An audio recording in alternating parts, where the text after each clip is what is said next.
छुआछूत पर आधारित पार्ट 2। बाबा साहेब डॉक्टर अंबेडकर संपूर्ण वाङ्मय।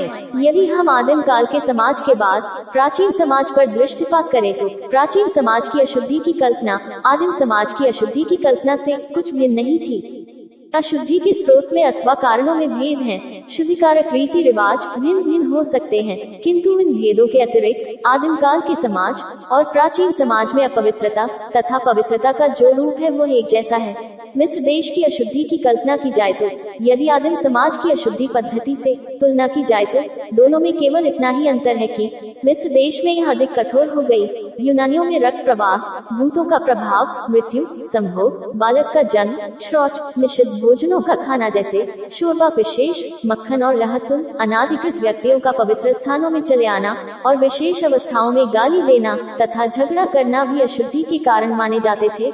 और पवित्रता के साधन जिन्हें सामूहिक रूप से यूनानी कापोया कहते थे, अभिमंत्रित जल, गंधक, प्याल, धूनी, आग, कुछ पेड़ों की डालियां, दूसरी वनस्पति, अलकतरा, ऊन, कुछ पत्थर और ताबीज, सूर्य की ताप, स्वर्ण सदृश चमकदार वस्तुएं, बलि के पशु, विशेष रूप से सुअर और उसमें भी उनका रक्त और मांस, कुछ उत्सव और उन अवसरों पर किए जाने वाले रीति रिवाज, विशेष रूप से शाप देना तथा बलि का पात्र थे। शुद्धि का एक असाधारण तरीका प्रदूषित आदमी के सिर के बाल काटना और देवता से इसका संबंध स्थापित करना भी था। रोम वासियों की अपवित्रता और पवित्रता की कल्पना की विशेषता है प्रादेशिक तथा जातिगत दूषित तथा पवित्रता की कल्पना। जिस प्रकार घर की पवित्रता होती थी उसी प्रकार का एक संस्कार सारे प्रदेश को पवित्र बनाने वाला भी था। प्रादेशिक शुद्धि का संस्कार सारी सीमा की प्रदक्षिणा करने और बलि देने से पूरा होता था। प्राचीन काल में शहरी परकोटे के चारों ओर एक इसी प्रकार की प्रदक्षिणा होती थी। ऐतिहासिक युग नगर के विशेष पवित्रीकरण का आयोजन किसी भी आपदा के बाद किया जाता था, जैसे द्वितीय प्यूनिक युद्ध से हुए महान विनाश के बाद हुआ। इन सारे प्रायश्चितों का मुख्य उद्देश्य देवताओं की अनुकंपा प्राप्त कर लेना मात्र था। किसी भी उपनिवेश के आरंभ के समय शुद्धिकरण होता था। सीमाओं और बाजारों की रक्षा भी अपने अपने मूल रूप में उनका शुद्धिकरण ही रहा होगा। अभी पिछले समय तक पादरियों का एक वर्ग विशेष प्राचीन रोग की सीमाओं पेलेरिनेट की बस्ती की परिक्रमा लगाता था। उससे पहले वहां आरंभिक नगर की प्राचीनतम सीमाओं की वार्षिक परिक्रमा होती थी। अरवल नामक पादरी उसका नेतृत्व करते थे।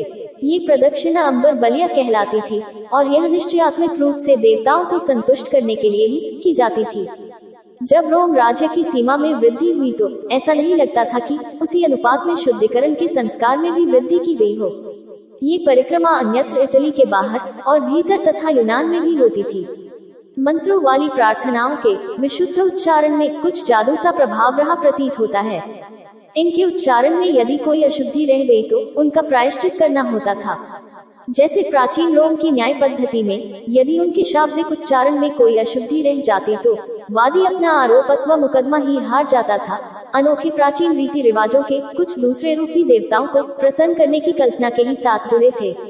साली नामक प्राचीन पादरी विशेष अवसर पर नगर के भिन्न भिन्न स्थानों की परिक्रमा करते थे।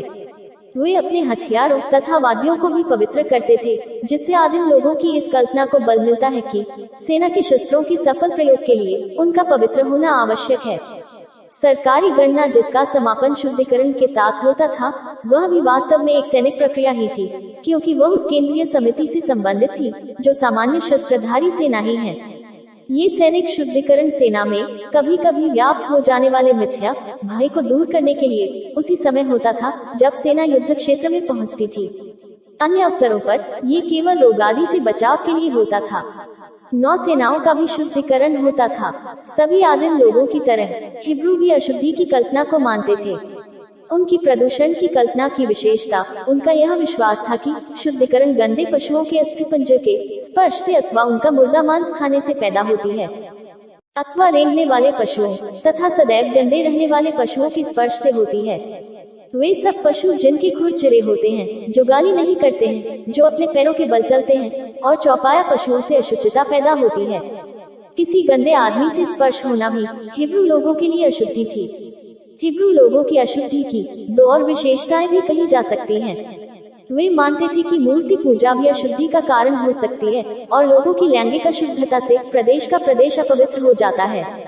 संक्षेप में इस विस्तृत ब्यौरे के बाद हम ये कह सकते हैं कि आदिम समाज अथवा प्राचीन समाज के लोग अशुद्धि की कल्पना को मानते थे। अस्पृश्यों का त्रास ही हिंदुओं का अपराध है। हिंदुओं की धार्मिक मनोवृत्ति में क्रांति के लिए अस्पृश्यों को कितना इंतजार करना पड़ेगा?